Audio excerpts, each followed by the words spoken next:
Bismillahirrahmanirrahim. Assalamualaikum warahmatullahi wabarakatuh. Syukur alhamdulillah kita bisa berjumpa lagi di channel ini. Sholawat dan salam semoga selalu tercurahkan kepada junjungan kita Nabi besar Muhammad sallallahu alaihi wasallam. Allahumma sholli ala sayyidina Muhammad wa ala ali sayyidina Muhammad. Harapan dan doa saya untuk saudaraku semua yang menonton video ini. Semoga saudaraku semua selalu diberikan kesehatan oleh Allah, dimudahkan segala urusannya, dilapangkan rezekinya, diampuni segala dosanya. Amin. Ya Rabbal Alamin.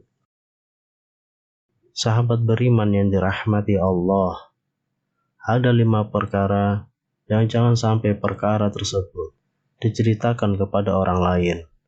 Walaupun orang itu adalah istri kita atau orang-orang yang kita cintai. 5 perkara ini jangan siapapun tahu.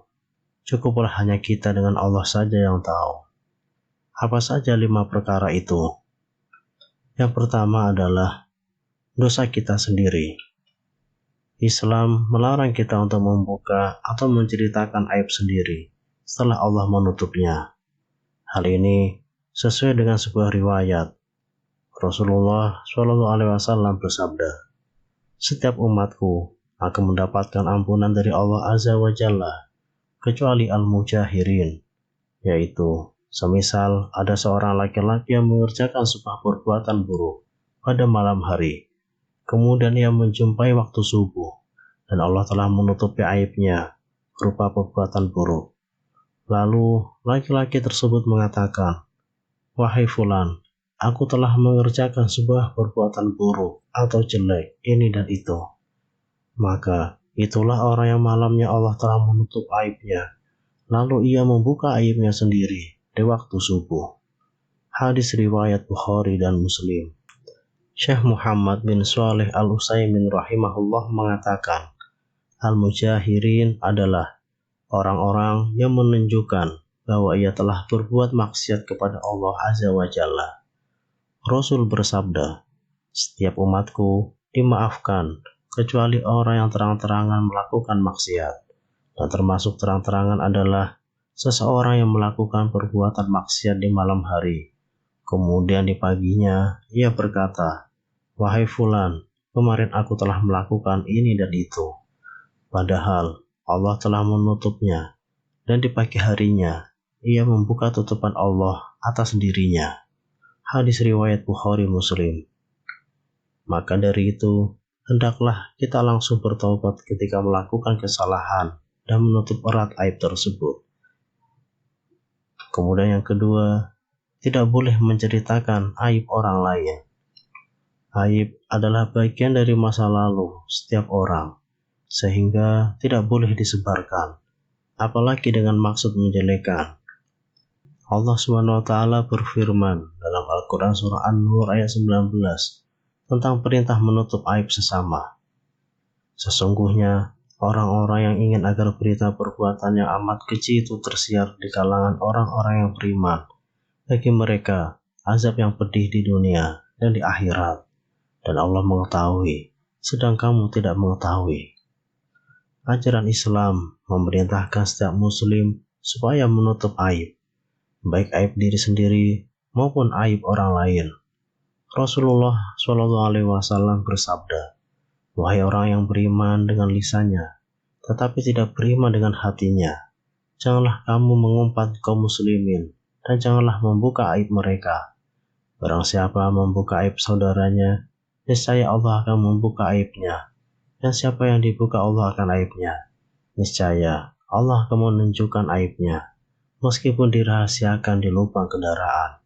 Hadis riwayat Tirmizi. Dalam riwayat lain, Rasulullah SAW juga bersabda, "Setiap umatku dimaafkan, kecuali orang yang terang-terangan melakukan maksiat. Dan termasuk terang-terangan adalah seseorang yang melakukan perbuatan maksiat di malam hari. Kemudian di paginya ia berkata, "Wahai fulan, kemarin aku telah melakukan ini dan itu." Padahal Allah telah menutup aibnya itu, dan di pagi harinya ia membuka tutupan Allah atas dirinya. Hadis riwayat Bukhari dan Muslim. Kemudian yang ketiga yang tidak boleh diceritakan kepada orang adalah bicara tentang urusan ranjang suami istri.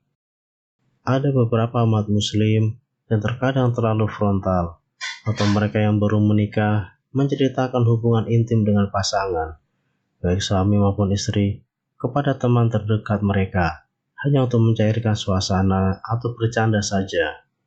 Padahal dalam ajaran agama Islam, hubungan intim antara suami dan istri ini tidak boleh diumbar ke siapapun. Merasa sudah sah, banyak pasangan suami istri yang memang sengaja berduaan dan menciptakan momen intim.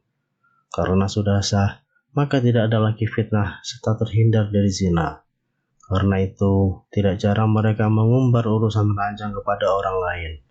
Padahal, menceritakan urusan ranjang kepada orang lain adalah sesuatu hal yang sangat dilarang. Urusan ranjang bersama pasangan sudah semestinya hanya dikonsumsi kedua belah pihak saja, sebagai pasangan suami istri. Jangan sampai dibicarakan atau bahkan diumbar kepada orang lain.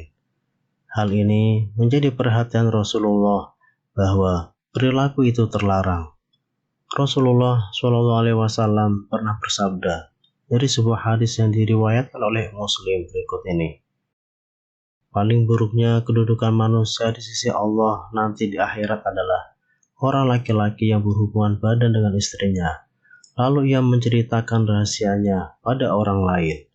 Hadis riwayat Muslim. Yang keempat, yang tidak boleh diceritakan sama orang adalah menjaga amanah orang. Jika seseorang menceritakan suatu peristiwa, kemudian ia berpaling, maka cerita itu menjadi amanah. Hadis riwayat At-Tirmidzi dari Jabir bin Abdullah. Amanah merupakan salah satu sifat mulia yang dimiliki oleh Nabi Muhammad SAW. Ajaran untuk bersifat amanah ini sejalan dengan perintah Allah di Quran Surah An-Nisa ayat 58, yang artinya, sungguh Allah menyuruhmu menyampaikan amanah kepada orang yang berhak menerimanya. Dan apabila kamu menetapkan hukum di antara manusia, hendaknya kamu menetapkannya dengan adil. Sungguh Allah sebaik-baiknya memberi pengajaran kepadamu. Sungguh Allah Maha Mendengar, Maha Melihat. Nabi Muhammad juga pernah bersabda tentang amanah yang diriwayatkan oleh Ahmad.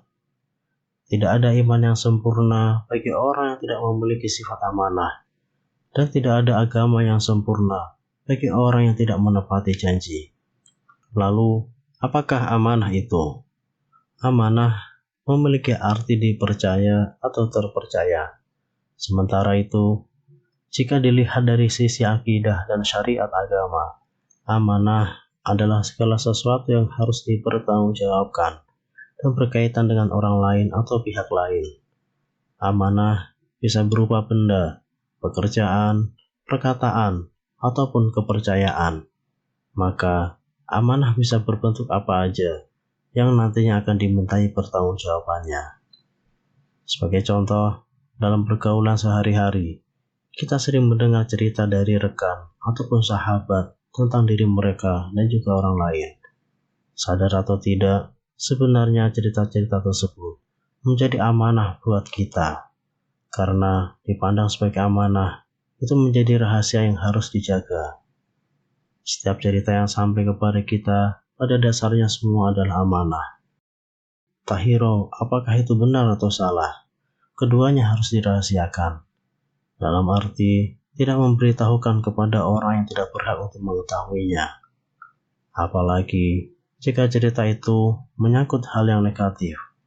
Jika cerita itu benar, berarti itu merupakan suatu aib. Tentu, ia akan merasa malu manakala orang lain mengetahuinya. Maka dari itu, kita diperintahkan untuk tidak menyebarluaskan aib saudara kita. Rasulullah bersabda, barang siapa yang menutupi aib saudaranya, maka Allah akan menutup aibnya di dunia dan di akhirat kelak. Hadis riwayat Ibnu Majah. Adapun jika cerita itu tidak benar, berarti itu adalah kebohongan. Membicarakan tentangnya sama saja kita telah menyebarkan berita dusta. Dan ini adalah bentuk pengkhianatan yang paling besar. Karena kalaupun benar adanya, ia disebut berkhianat. Sebab ia menceritakan apa yang seharusnya tidak diceritakan. Apalagi kalau tidak benar adanya. Dalam hadis lain, Rasulullah SAW juga bersabda, khianat terbesar adalah ketika engkau membicarakan saudaramu perkara yang bagimu itu menganggap dirimu jujur, padahal baginya dirimu adalah pembohong. Hadis riwayat Bukhari. Kemudian yang kelima, khusus bagi orang yang dipercaya untuk memandikan jenazah. Dari Abu Rafi radhiyallahu anhu secara marfu, siapa yang memandikan mayat, lalu ia menyembunyikan aibnya, maka Allah akan mengampuninya sebanyak 40 kali. Hadis sahih diriwayatkan oleh Baihaqi. Dalam hadis ini, terdapat penjelasan tentang keutamaan orang yang memandikan mayat, lalu melihat aibnya, kemudian menutupinya. Orang yang melihat kekurangan pada mayat itu ada dua macam. Yang pertama, yang berkaitan dengan kondisinya. Yang kedua, yang berkaitan dengan tubuhnya.